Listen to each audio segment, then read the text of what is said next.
श्री स्वामी समर्थ. जय जय स्वामी समर्थ. स्वामींचं नाव घेऊन मी आजच्या हा नवीन व्हिडिओला सुरुवात करते. 2026मध्ये महाशिवरात्रीचा पवित्र सण 15 फेब्रुवारी म्हणजेच रविवारी साजरा केला जाईल. महाशिवरात्री हा हिंदू धर्मातील एक प्रमुख सण आहे जो महादेवांना समर्पित आहे. दरवर्षी माघ महिन्यातील कृष्ण पक्षातील चतुर्दशी तिथीला हा उत्सव साजरा केला जातो. महाशिवरात्रीला भगवान शिवाची पूजा करण्याला विशेष महत्त्व आहे. असे मानले जाते की भगवान शिव आणि माता पार्वती यांचा विवाह याच दिवशी झाला होता. या दिवशी भगवान शंकर आणि माता पार्वतीची पूजा केल्याने वैवाहिक जीवनात आनंद समृद्धी येते. तसेच या दिवशी रुद्राभिषेक करून महामृत्युंजय मंत्राचा जप करून शिवलिंगावर जल अर्पण केल्याने तसेच बेलपत्र अर्पण केल्याने भगवान शंकराची कृपादृष्टी कायम आपल्या कुटुंबावर राहते. पौराणिक कथेनुसार माता पार्वतीने भगवान शिवाला पतीच्या रूपात मिळवण्यासाठी कठोर तपस्या केली आणि विशेष पूजा अर्चना केली होती. या व्रताचे फळ म्हणून महाशिवरात्रीच्या दिवशी भगवान शिवाने माता पार्वतीशी विवाह केला होता. यामुळे महाशिवरात्रीचा दिवस अत्यंत महत्त्व आणि पवित्र मानला जातो. महाशिवरात्रीच्या रात्री शंकराची पूजा केल्या असता सर्व प्रकारच्या पापांचा नाश होऊन शिवलोकाची प्राप्ती होते. महाशिवरात्रीच्या पूजेचा शुभ मुहूर्त हा 15 फेब्रुवारीला उत्तरात्र 12:28 ते 1:18 या कालावधीत निशिता काल आहे. रात्रीच्या 4 प्रहरापैकी प्रत्येक प्रहरामध्ये वेगवेगळ्या पद्धतीने शिवाची पूजा केली जाते. तिला यामपूजा असे म्हटले जाते. तसेच महाशिवरात्रीचे व्रताचे पारण वेळ ही 16 फेब्रुवारीला सकाळी 6:59 ते दुपारी 3:24 असेल. या काळात चतुर्दशी तिथी संपण्यापूर्वी उपवास सोडावा असे शास्त्रात सांगितले आहे. व्रत सोडण्यापूर्वी सकाळी स्नान करून भगवान शिवाची पूजा करावी आणि त्यानंतर आपल्याला व्रत हे सोडायचं आहे. पण या दिवशी पूजासोबत आपल्याला काही सेवा आणि उपाय देखील करायचे आहेत आणि म्हणूनच महाशिवरात्रीच्या दिवशी तुम्ही व्रत नाही केलं तरीही चालेल, पण या झाडाला नक्की स्पर्श करा. या झाडाला स्पर्श केल्यामुळे आपल्याला सर्व कामामध्ये यश तर प्राप्त होणारच आहे, पण आपलं 7 पिढ्यांचं दारिद्र्य नष्ट होऊन फक्त 24 तासामध्ये आपल्या घरामध्ये असणारी जेवढी पण नकारात्मकता, इडापिडा, शत्रुबाधा नष्ट होऊन आपल्या संपूर्ण कुटुंबाची भरभरून अशी प्रगती होणार आहे. तर त्या कोणत्या झाडाला स्पर्श करायचा, कोणत्या वेळेत स्पर्श करायचं त्याबद्दल सविस्तर आणि महत्त्वाची अशी माहिती मी तुम्हाला या व्हिडिओमध्ये देणार आहे. तो व्हिडिओ पूर्ण पहा आणि जर तुम्ही माझ्या चॅनलवर नवीन असतील तर चॅनलला सबस्क्राईब करा आणि शेजारी बेल आयकॉन सुद्धा प्रेस करा, जेणेकरून तुम्हाला माझ्या नवनवीन व्हिडिओचं नोटिफिकेशन हे मिळत राहील आणि तुम्ही एक पण व्हिडिओ मिस करणार नाही. आणि कमेंटमध्ये हर हर महादेव लिहायला अजिबात विसरू नका. महाशिवरात्रीच्या दिवशी आपल्याला ब्रह्ममुहूर्तावर उठायचं आणि अंथरुणामध्येच आपल्याला महादेवांचं आणि माता पार्वतीचं स्मरण करायचं आहे. कारण असं म्हटलं जातं ब्रह्ममुहूर्तावर आपण जे पण कार्य करतो त्यामध्ये आपल्याला अनंत पटीने पुण्यफळ हे प्राप्त होत असतं. त्यानंतर आपल्याला स्नान करायची. आंघोळ करताना आवर्जून त्या पाण्यामध्ये आपल्याला थोडेसे काळे तीळ आणि गंगाजल टाकून स्नान करायचे. यामुळे आपल्या तनाबरोबर आपल्या मनाची सुद्धा शुद्धीही होत असते. त्यानंतर आपल्याला स्वच्छ वस्त्र परिधान करायचे. जर शक्य असेल तर या दिवशी आवर्जून पांढऱ्या रंगाचे वस्त्र हे परिधान करा. त्यानंतर आपल्याला सर्वप्रथम देवघरामध्ये दिवा हा प्रज्वलित करून घ्यायचा आहे. कारण कोणतीही सेवा किंवा कोणताही उपाय जर आपण अग्नीच्या साक्षीने केलं तर त्यामध्ये आपल्याला निश्चित सफलताही प्राप्त होत असते. त्यानंतर आपल्याला सूर्यदेवांना जल अर्पण करायचे. एक तांब्याच्या कळशामध्ये शुद्ध पिण्याचं पाणी घ्या, त्यामध्ये थोडंसं गंगाजल आणि काळे तीळ टाका आणि असं हे जल जे आहे ते आपल्याला सूर्यदेवांना अर्पण करायचं. जल अर्पण करताना ओम सूर्यदेवाय नमः, ओम आदित्याय नमः या मंत्राचा जप हा करायचा. आता तुम्ही व्रत करणार असतील तर आपल्याला व्रत करण्याचा संकल्प हा करून घ्यायचा आहे आणि त्यानंतर आपल्याला विधिवत देवपूजा ही करून घ्यायची आहे. महाशिवरात्रीच्या दिवशी जर तुमच्या देवघरामध्ये शिवलिंग असेल तर आवर्जून त्याची पूजाही करायची. एक तामण घ्या, त्यामध्ये आपल्याला शिवलिंगाला ठेवायचं. आता तुम्ही जलाभिषेक करू शकतात किंवा दुधाने अभिषेक करू शकतात किंवा अगदी पंचामृताने सुद्धा अभिषेक करून घ्यायचा. अभिषेक करून झाल्यानंतर पुन्हा महादेवांच्या शिवलिंगाला स्थानावर ठेवून द्यायचं आहे. त्यांना बेलपत्र, धोत्र्याचं फूल, धोत्र्याचं फळ, त्याचबरोबर भस्म लावून घ्यायचं आहे. त्याचबरोबर धूप, दीप, अगरबत्ती दाखवून घ्यायची आहे आणि कापूरने आपल्याला महादेवांची आरतीही करायची आहे। महादेवांच्या पूजेसोबत आवर्जून आपल्याला माता पार्वतीची सुद्धा पूजाही करून घ्यायची आहे आणि त्यानंतर हात जोडून आपल्याकडनं झालेल्या कळत नकळत चुकांची आपल्याला क्षमा याचना सुद्धा करून घ्यायची आहे। हिंदू धर्मात अनेक झाडे पवित्र मानली जातात। या झाडांना देवी देवतांचे प्रतीक मानले जाते आणि त्यांची पूजा केल्याने देवांचा आशीर्वाद मिळतो। ज्योतिषशास्त्रानुसार ग्रहांची स्थिती अनुकूल राहण्यासाठी झाडे आणि वनस्पतीची पूजा केली जाते।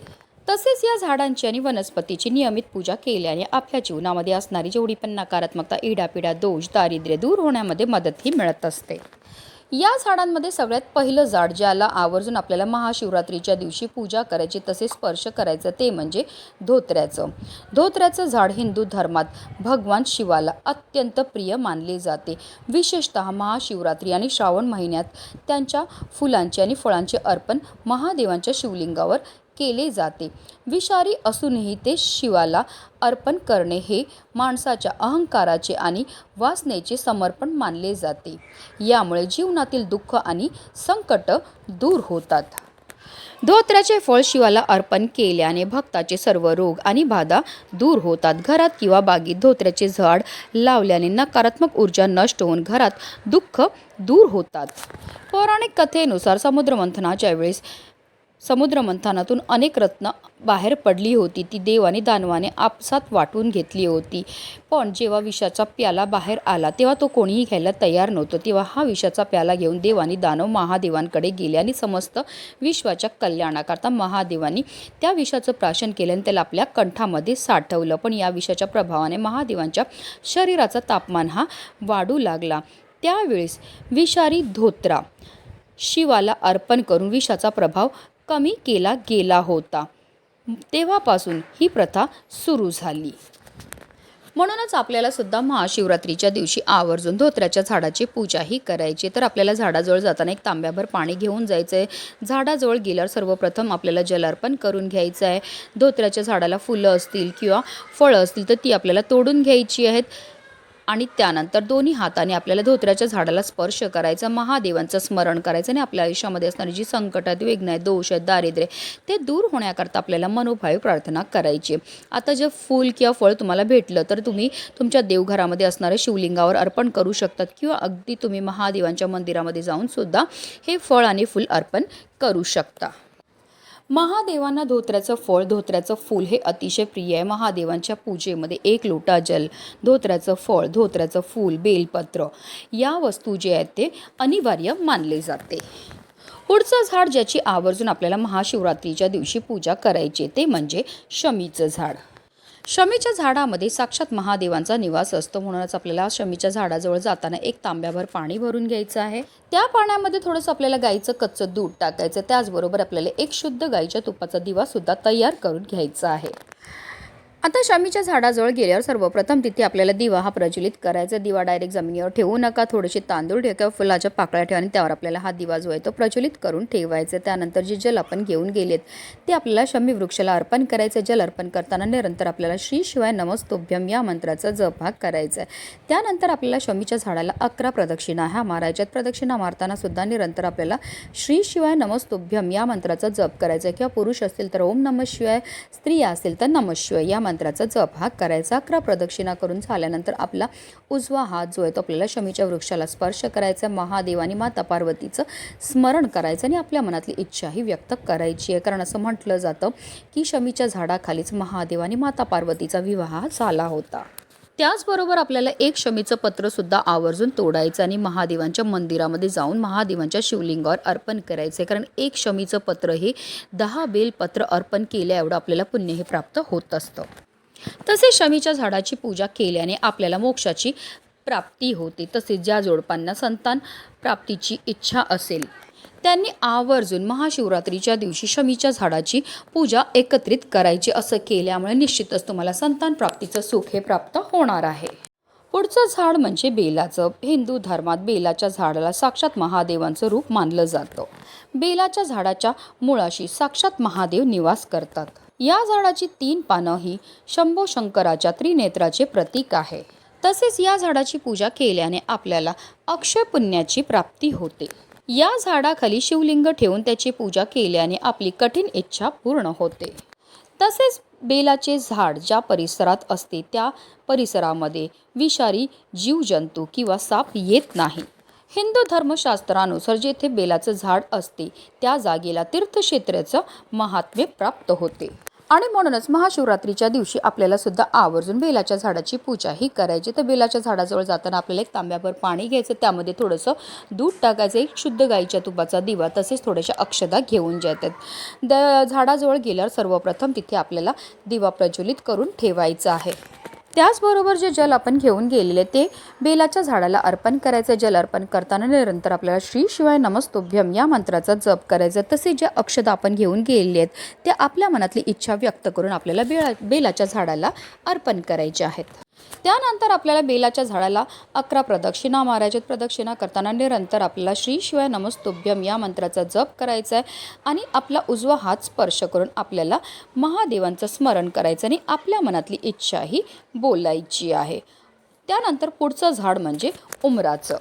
त्याला औदुंबराचं झाड असं सुद्धा म्हटलं जातं. या झाडाच्या पूजनाने आपल्याकडनं झालेल्या कळत नकळत पापांपासून आपल्याला मुक्तताही मिळत असते. औदुंबर वृक्षाला कलयुगातील कल्पवृक्ष मानण्यात आले आहे. औदुंबराच्या सेवेने जन्मजन्मांतरीची पापे नष्ट होतात. धन, धान्य, सुख, समृद्धी, भू या प्रकारचे सर्व ऐश्वर्य औदुंबराच्या पूजेने प्राप्त होतात. दत्तगुरूंचा आशीर्वाद मिळवण्याकरता तसेच शुक्र ग्रहाचा पाठबळ मिळण्याकरता आवर्जून औदुंबराची पूजाही केली जाते.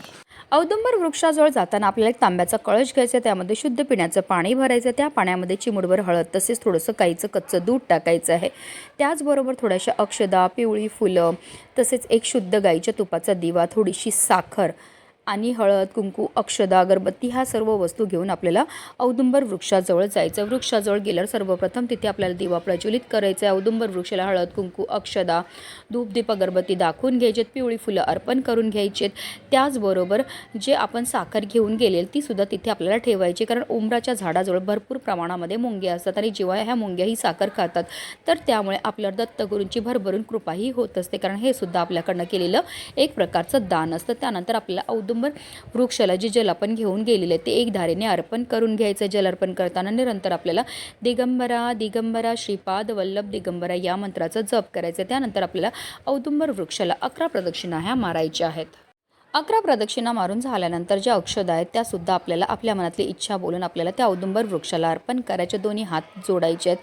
औदुंबर वृक्षाला स्पर्श करायचा तिथेच बसून आणि आपल्याला आपल्या मनातली इच्छाही व्यक्त करायची. अतिशय प्रभावी अशी ही सेवा केल्यामुळे आपल्या दत्तगुरूंची भरभरून कृपाही होत असते. महाशिवरात्रीच्या दिवशी या पवित्र झाडांची पूजा आणि सेवा करण्याला विशेष महत्त्व हे दिलं जातं. आता जर तुम्हाला या सर्व झाडांची पूजा करणं शक्य नसेल तर किमान एक झाडाची तरी आवर्जून पूजा आणि सेवाही करा. तुम्ही स्वतः अनुभव घेतील की ही सेवा केल्यामुळे आपल्याला सर्व कामामध्ये यश तर प्राप्त होणारच आहे, पण फक्त 24 तासामध्ये आपल्या घरामध्ये असणारी जेवढी पण नकारात्मकता, इडापिडा, दोष, दारिद्र्य नष्ट होऊन आपल्या संपूर्ण कुटुंबाची भरभरून अशी प्रगती होणार आहे. म्हणूनच व्हिडिओ जास्तीत जास्त लोकांपर्यंत शेअर करा, जेणेकरून प्रत्येकाच्या आयुष्याचं कल्याण हो हीच मनामध्ये इच्छा. हर हर महादेव.